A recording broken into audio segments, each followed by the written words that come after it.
Praise the Lord. കർത്താവിൻ്റെ ധന്യ തിരുനാമം വാഴ്ത്തപ്പെടുമാറാകട്ടെ. ഞാൻ ക്രിസ്തുവിൽ സ്നേഹിക്കുന്ന എല്ലാ ദൈവമക്കൾക്കും 3-ാം മാസത്തിൻ്റെ 16-ാമത്തെ പ്രഭാത വന്ദനം കൂടെ അറിയിക്കുന്നു.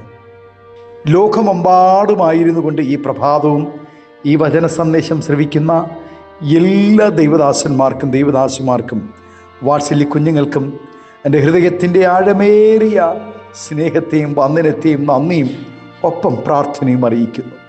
പ്രാർത്ഥനയോടുകൂടെ ഈ പ്രഭാതവും വചന സന്ദേശത്തിലേക്ക് നമുക്ക് പ്രവേശിക്കാം. 91-ാം സങ്കീർത്തനത്തിൽ സങ്കീർത്തനക്കാരൻ പാടുന്നു, അത്യുന്നതൻ്റെ മറവിൽ വസിക്കുകയും സർവശക്തൻ്റെ നിഴലിൻ കീഴിൽ പാർക്കുകയും ചെയ്യുന്നവർ.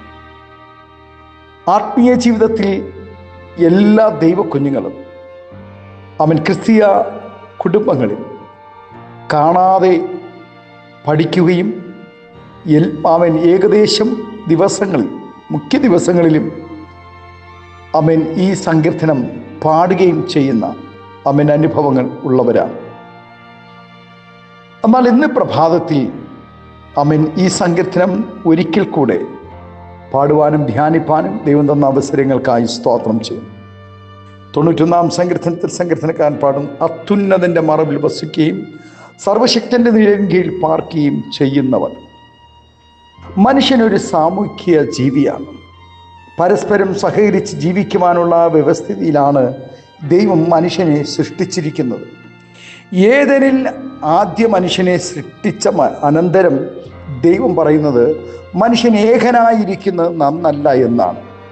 ഈ ലോക ജീവിതത്തിൽ നിരന്തരം വിവിധ ആവശ്യങ്ങളിൽ കൂടെ കടന്നു പോകുന്നവനാണ് മനുഷ്യൻ.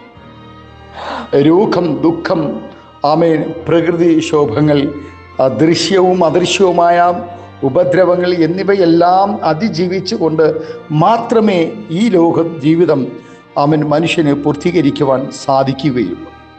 ഇങ്ങനെയുള്ള സന്ദർഭങ്ങളിൽ നമുക്ക് ആശ്രയിക്കുവാനും ആശ്വസിക്കുവാനും ആരെങ്കിലുമൊക്കെ ഉണ്ടായേ തീരൂ. എന്നാൽ ലോകത്തിലെ എല്ലാ മനുഷ്യരും ബലഹീനരും പലതിലും താല്പര്യമില്ലാത്തവരുമാണ്. നമുക്ക് മറ്റുള്ളവരുടെ സഹായവും സഹകരണവും വേണമെങ്കിലും പൂർണ്ണമായും വിശ്വസിച്ച് ആശ്രയിക്കാവുന്ന ഒരു മനുഷ്യനും ഭൂമിയിലില്ല. അതുകൊണ്ടാണ് ഭക്തൻ പറഞ്ഞിരിക്കുന്നത്, മനുഷ്യനിൽ ആശ്രയിക്കുന്നതിനേക്കാൾ യഹോവയിൽ ആശ്രയിക്കുന്നത് നല്ലത്. പ്രഭുക്കന്മാരിൽ ആശ്രയിക്കുന്നതിനേക്കാൾ യഹോവയിൽ ആശ്രയിക്കുന്നത് നല്ലത്.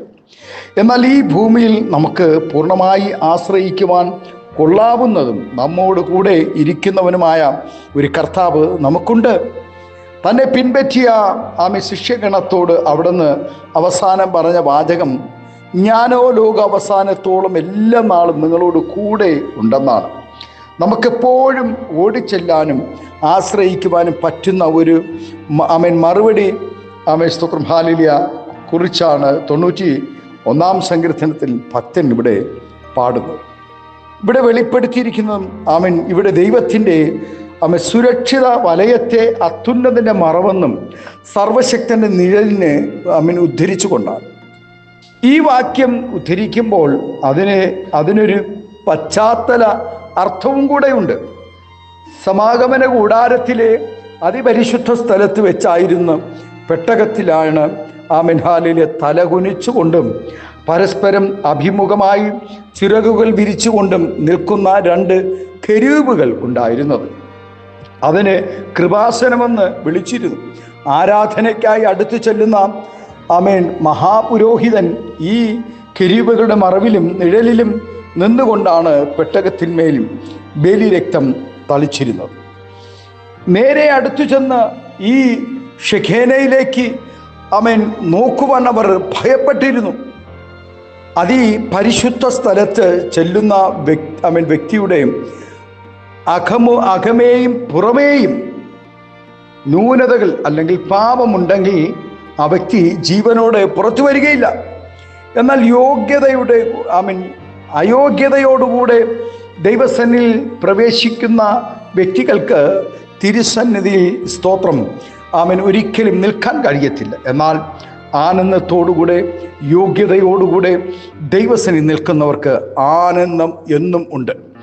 ഈ ചിറകിൻ്റെയും നിഴലിൻ്റെയും മറവിൽ അടുത്തു ചെല്ലുവാൻ കഴിഞ്ഞാൽ ആ വ്യക്തിക്ക് ഉണ്ടാകുന്ന സംരക്ഷണത്തെയും സംബന്ധിച്ച് സങ്കീർത്തനക്കാരൻ ഉടനീളം വർണ്ണിച്ചിരിക്കുന്നു ഈ സങ്കീർത്തനത്തിൽ. ആമേൻ. ലോകപ്രകാരമുള്ള വ്യക്തികളെയും സമൂഹങ്ങളെയും ആശ്രയിക്കുന്നവരും നിരാശരായി തീരും. തൻ്റെ ജനത്തിൻ്റെ മറവും സംരക്ഷണവും ദൈവം മാത്രമായിരിക്കണമെന്നാണ് അവിടുത്തെ ആഗ്രഹം. മിസ്രൈമിൽ വെച്ച് അവരുടെ മരുഭൂമി പ്രയാണത്തിലും അവിടെ തുടർന്നുള്ള അവരുടെ കനാൻ നാട് പ്രവേശനത്തിലും തൻ്റെ ജനം ദൈവത്തിൻ്റെ മറവിൻ പ്രത്യേകം അനുഭവിച്ചറിഞ്ഞവരായിരുന്നു. ലോകത്തിലേക്ക് ഇറങ്ങിയവർ ലജ്ജയും അപമാനവും പിന്നെ സഹിക്കേണ്ടി വരുമ്പോൾ ദൈവത്തിൻ്റെ മറവിലും സർവശക്തൻ്റെ നിഴലും ആശ്രയിച്ചവർ ഒരു നാളും ലജ്ജിച്ചു പോയിട്ടില്ല. തന്നെ ശരണമാക്കുന്നവരെ ഭദ്രമായി സൂക്ഷിക്കുവാൻ ദൈവം സദാസന്നദ്ധനാണ്. ആമേൻ. കോഴി തൻ്റെ കുഞ്ഞുങ്ങളെ റാഞ്ചുവാൻ വരുന്ന പരുന്തിൽ നിന്നും കുഞ്ഞുങ്ങളെ തള്ളക്കോഴി രക്ഷിക്കുന്നത് പോലെയാ നമ്മെ സൂക്ഷിക്കുവാൻ ദൈവം സദാ ജാഗരൂകനായിരിക്കുന്നു. ദൈവത്തെ ദൈവജനത്തെ ഇല്ലായ്മ ചെയ്യുവാൻ സാത്താൻ ആവുന്നത്ര പരിശ്രമിച്ചു കൊണ്ടേയിരിക്കുന്നു.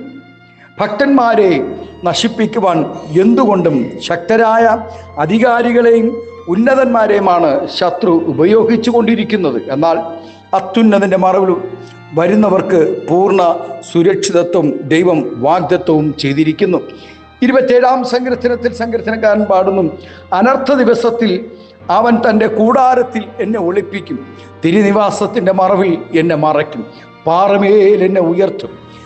തൻ്റെ കയ്യിൽ നിന്നും പിടിച്ചു പറിച്ചു കൊണ്ടുപോയി നശിപ്പിക്കുവാൻ ആർക്കും കഴിയുകയില്ല എന്ന് കർത്താവ് വ്യക്തമായി അരുളി ചെയ്തിരിക്കുന്നു.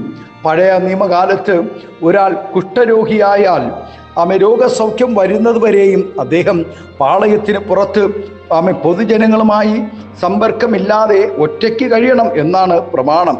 അദ്ദേഹത്തിന് രോഗസൗഖ്യമുണ്ടായാൽ ആ വിവരം പുരോഹിതൻ തന്നെ അറിയിക്കുകയും പുരോഹിതൻ പാളയത്തിന് പുറത്ത് അദ്ദേഹത്തിൻ്റെ അടുക്കൽ ചെന്ന് പരിശോധിച്ച് രോഗം മാറിയെന്ന് സാക്ഷ്യപ്പെടുത്തുകയും ചെയ്യണം.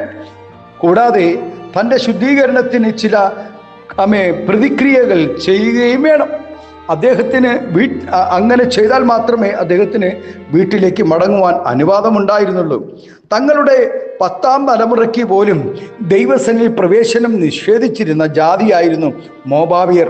എന്നാൽ തൻ്റെ പൂർവ്വപിതാക്കന്മാർ ചെയ്ത ദോഷത്തിൻ്റെ ഫലം തൻ്റെ മേൽ ഉള്ളതോർത്ത് നിരാശപ്പെട്ട് പിൻവാങ്ങുവാൻ രൂത്ത് തയ്യാറായില്ല. നീതിമാനും ക്ഷമിക്കുന്നവനും മഹാദയാലുവുമായ ഇസ്രായേലിൻ്റെ ദൈവത്തിൽ പ്രത്യാശ വെച്ചുകൊണ്ട് രൂത്ത് അമ്മാവി അമ്മയോടൊപ്പം ബെത്ലഹേമിൽ എത്തിച്ചേരുന്നു. തൻ്റെ ചിറകിൻ്റെ നിഴലിൽ ആശ്രയിച്ചു വരുന്നവർക്കും അവിടുന്ന് പൂർണ്ണ പ്രതിഫലം കൊടുക്കുമെന്നുള്ള ഉറപ്പ് രൂത്തിൽ കൂടെ നമുക്ക് കാണുവാനിടയാകും. ഇവ കൂടാതെ ഭാവിയിലും തൻ്റെ ഭക്തന്മാർക്ക് വേണ്ടി ദൈവത്തിൻ്റെ മറവും നിഴലും ഉറപ്പാക്കിയിരിക്കുന്നു. ആകയാൽ ഈ പ്രഭാതം സർവശക്തൻ്റെ നിഴലിൻ കീഴിൽ നമുക്ക് ആശ്രയിക്കാം. പൂർണ്ണമായും ദൈവത്തിൽ നിന്നും പ്രതിഫലവും ശരണം നമുക്ക് ഉറപ്പായും ലഭിക്കുമെന്നുള്ള പ്രത്യാശയോടുകൂടെ നമുക്കായിരിക്കാം. ദൈവം നമ്മെ ഈ പ്രഭാതം എല്ലാവരെയും അനുഗ്രഹിക്കുമാറാകട്ടെ. നമ്മുടെ കണ്ണുകളെ ഒരു നിമിഷം ദൈവസന്നിധിയിൽ അടയ്ക്കാം. നമുക്ക് പ്രാർത്ഥിക്കാം. അത്യുന്നതൻ്റെ ചിറകിൻ മറവിൽ ആശ്രയിക്കുന്ന ദൈവഭക്തന്മാർ സർവശക്തൻ്റെ മറവിൽ വസിക്കുന്ന തൻ്റെ ഭക്തന്മാർക്ക് വേണ്ടി ദൈവം ഈ നാളുകളിൽ അത്ഭുതം ചെയ്യും. ആകയാൽ നമുക്ക് നമ്മുടെ അരുമനാഥനായ കർത്താവിനെ നമുക്ക് ഈ പ്രഭാതം ആശ്രയിക്കാം. നമ്മുടെ കണ്ണുകളെ ഈ ദിവസം അടയ്ക്കാം, പ്രാർത്ഥിക്കാം. പരിശുദ്ധ പിതാവേ, സ്നേഹവാനായ ഞങ്ങളുടെ നല്ല ദൈവമേ, അനുഗ്രഹവും പ്രശാന്തവുമായ നല്ല പ്രഭാതത്തിനായി നന്ദിയോടെ സ്തോത്രം ചെയ്യുന്നു. നാഥ, ഈ പ്രഭാതം ഈ ശബ്ദം ശ്രവിക്കുന്ന എല്ലാ ദൈവദാസിമാരെ അനുഗ്രഹിച്ച് പ്രാർത്ഥിക്കുന്നു. സമാധാനമില്ലാതെ, സന്തോഷമില്ലാതെ രോഗബലഹീനതയിലായിരിക്കുന്നവർ, വേർപാടിൻ്റെ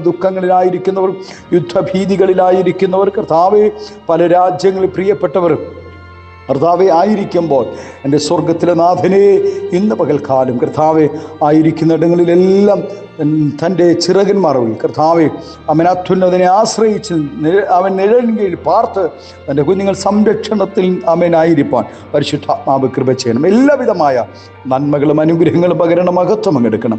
യേശുവിൻ്റെ നാമത്തിൽ കൃപയോടെ പ്രാർത്ഥന കേൾക്കണമേ സ്വർഗീയ നല്ല പിതാവേ. Amen, amen. Thank you. God bless you. ദൈവം എല്ലാവരെയും ഈ പ്രഭാതം അനുഗ്രഹിക്കുമാറാകട്ടെ. Thank U.